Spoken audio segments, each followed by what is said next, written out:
খবরটা পাওয়ার পর থেকে রাত্রিতে একদম ঘুম হচ্ছিল না মনোমিতার, আনন্দে উত্তেজনায় প্রায় সারা রাত জেগেই কাটিয়েছে।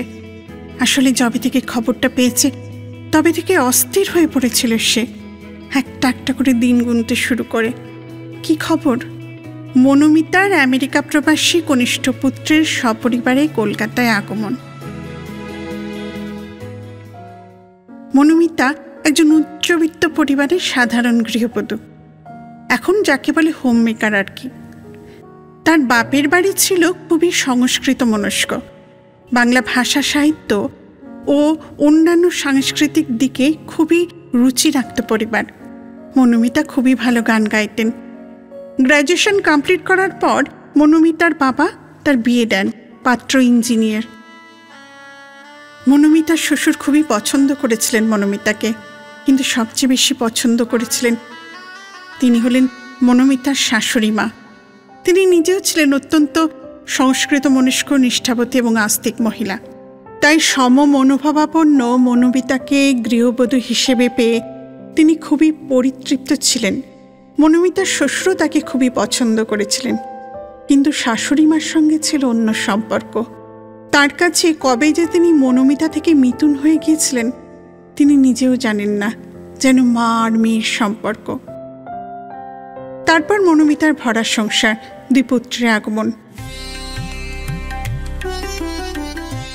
মনোমিতা নিজের সংসারে এখনো পর্যন্ত একটা বেশ দৃঢ় সাংস্কৃতিক পরিমণ্ডল বজায় রেখেছেন। তার কারণ তার বড় পুত্রবধূ মেঘা, যে বাংলার অধ্যাপিকা, খুব ভালো রবীন্দ্রসঙ্গীত গায়। মনোমিতার মন ভরে থাকে। তার বড় নাতি নাতনিকে নিজের হাতে মানুষ করেছেন।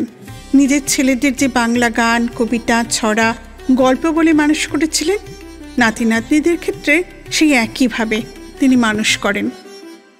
এতে তার পুত্রবধূর বেশ সায় ছিল।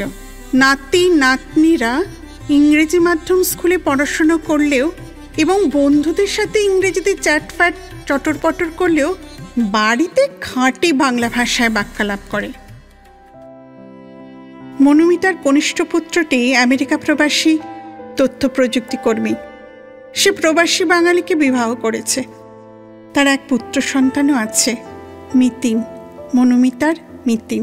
ছোট নাতিকে তিনি তার 8 মাস বয়সে শেষ দেখেছিলেন, ওর অন্নপ্রাশনের সময়। নাতি এখন ভিডিও কলে কথা বলে, আধো আধো বুলি, টাম্মু টাম্মু বলে, হামু দেয়। তার সরস হামু আর মনোমিতার চোখের জল মিলেমিশে একাকার হয়।